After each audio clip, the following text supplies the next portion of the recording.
Welcome back to my channel G Learn Mathematics. Today we will learn about the periodic table. There is a big history around the periodic table. एक element की एक कहानी है, एक आगे की. मेरी हाइड्रोजन बोलता है मेरी एक कहानी है, लिथियम बोलता है मेरी भी एक कहानी है. उन सब की कहानी को पढ़ना है और कौन कौन से कहानीकार ने उन सारी कहानी को कैसे उतारा है वो सब पढ़ेंगे. What is the history behind the periodic tables. All हम लोगों ने 10th में पढ़ा कि मल्लिक का क्या होता है, ऑक्टेव का क्या होता है, मुस्लिस का क्या होता है, उनके अंडर रूट न्यू ए जेड माइनस ये सब कुछ हमने पढ़ा. लेकिन उन सारों की स्टोरी क्या है, उन सब चीज़ों की स्टोरी क्या है, we will learn about it. अगर आप थोड़ी सी उनके बारे में पढ़ने लगे तो आपका इंटरेस्ट जगाने लगेगा. क्यों, कैसे हमको पीरियोडिक टेबल से अपना इंटरेस्ट कैसे जगाएं, कैसे याद रखेगी फर्स्ट सेल में, कैसे वैलेंसी का पता करें. अब देखो वैलेंसी का पता करना बहुत ईजी है.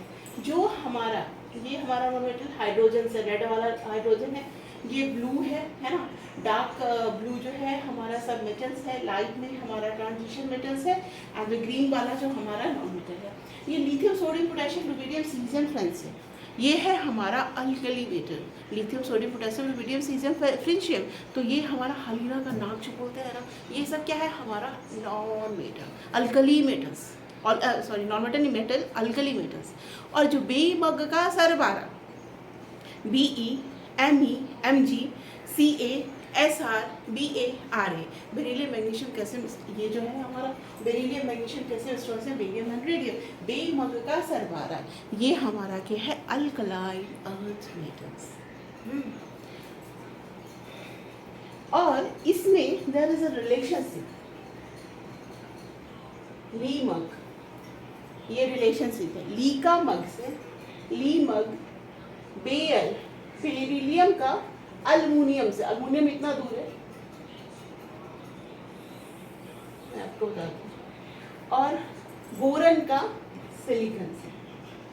लीमग बेयल बसी, लीमग बेयल बसी ये जो रिलेशनशिप है ये इनके डायगोनल रिलेशनशिप है.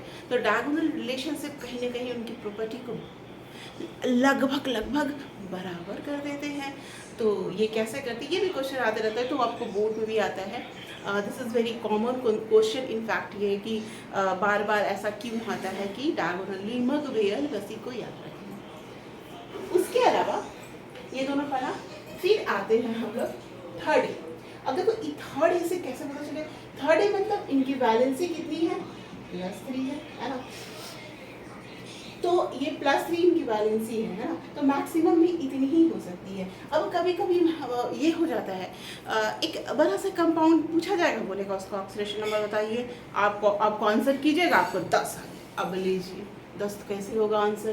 तो इनके केस में जो इनका नंबर है उससे ज़्यादा वो हो नहीं सकता है. दोनों केसेस में -8 और मतलब नेगेटिव वाले केसेस में भी और प्लस नेगेटिव वाला केसेस कैसे आता है वो भी हम आपको बता दें.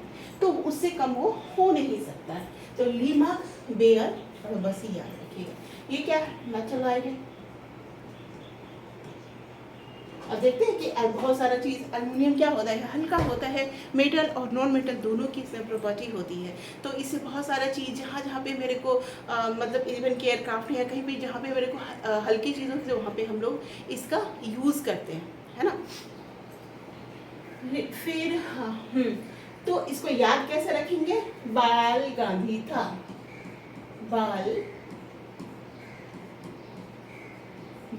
गांधी था, BALGIN. ठीक है.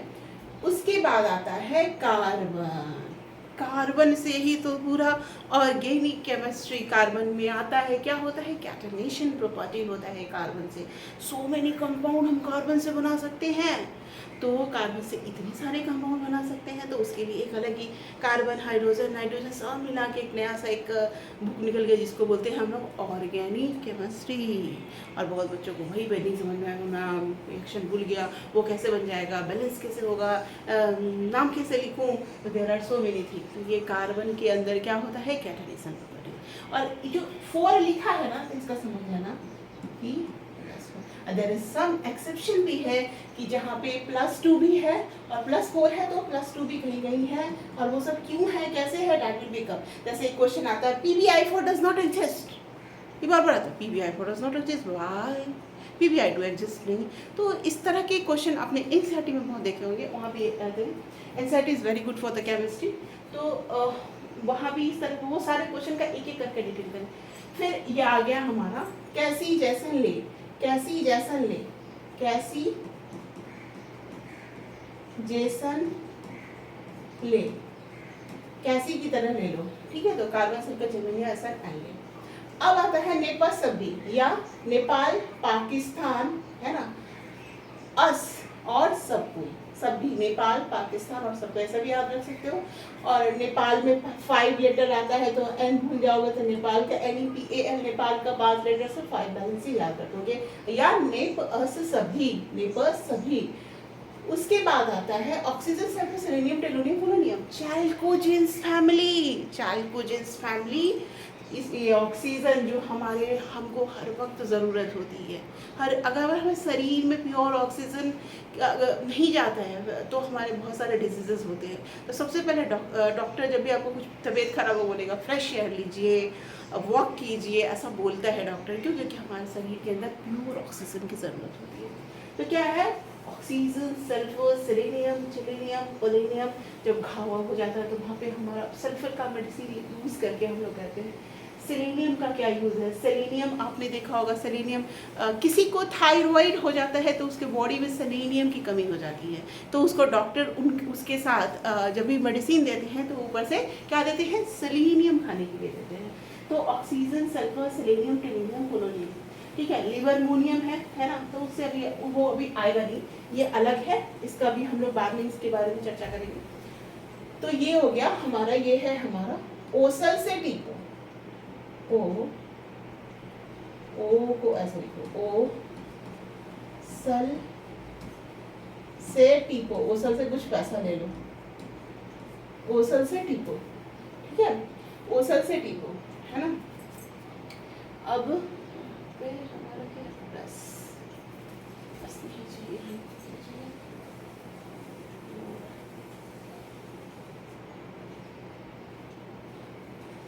ठीक है, ओसल से टीपो। उसके बाद है हमारा fluorine, chlorine, bromine, iodine, एस्टेटिन। Fluorine सबसे ज़्यादा इलेक्ट्रोनेगेटिव का पूरा पीरियोडिक टेबल में कौन होता है, फ्लोरीन, है ना। सबसे ज़्यादा इलेक्ट्रोनेगेटिविटी इसकी होती है और वो हमेशा -1 होता है, कोई उसको किसी की ताकत नहीं है जो उसको +1 यानी ऑक्सीडेशन स्टेट हमेशा -1 होता है, बिकॉज सबसे ज़्यादा मोस्ट इलेक्ट्रोनेगेटिव कौन होता है, फ्लोरीन, इसका हमेशा -1 होता है। इसकी इलेक्ट्रोनेगेटिविटी कितनी होती है, 4 होती है। तो ये आया हमको फ्लोरीन के बारे में समझ में। फिर fluorine, chlorine, bromine, iodine, एस्टेटिन। Iodine का आपने पढ़ा होगा, आयोडीन के जो कुछ जो आइसोटाइप्स हैं वो कैंसर्स के थेरेपी में भी काम देते हैं। एंड क्लोरीन, ब्रोमीन आपने पढ़ा, ब्रोमीन वाटर का एक्सपेरिमेंट है। फिर एस्टेटिन के बारे में भी, सबके बारे में एक एक चीज़ के बारे में पूरा डिटेल पढ़ी। फिर हमारा लास्ट है हीलियम, नियोन, आर्गन, प्लूटन, जेनॉन, रेडॉन।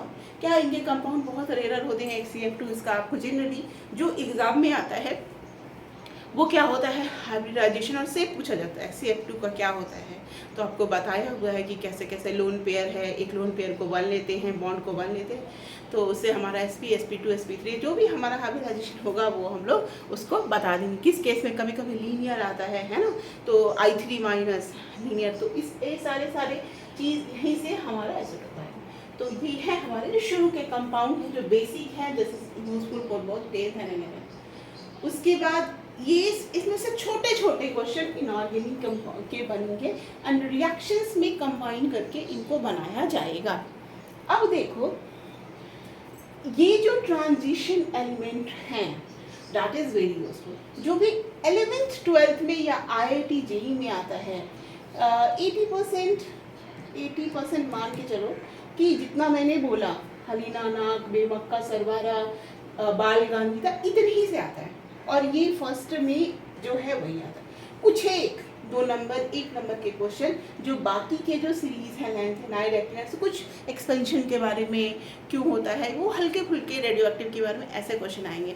जो यूरेनियम कहा गया हमारा, यूरेनियम यूरेनियम के बारे में, जो हमारा रेडियो एक्टिव एलिमेंट है, तो उसका रिएक्शंस जो होता है, बेरियम बनेगा 137 में, यूरेनियम 92 38 टूट के बेरिलियम में बनेगा, न्यूट्रॉन बाहर निकलेगा, न्यूक्लियर फिजन और nuclear fusion reaction, nuclear fusion reaction, nuclear fusion और न्यूक्लियर फिजन रिएक्शंस के अंदर में वो हमारा यूरेनियम का फ्यूजन वाले रिएक्शंस में आएगा। फिर फिजन में हमारे छोटे छोटे कंपाउंड के हाइड्रोजन ड्यूटेरियम ये सब वाले रिएक्शंस आएंगे, तो फिर वहाँ पे उसका काम देगा।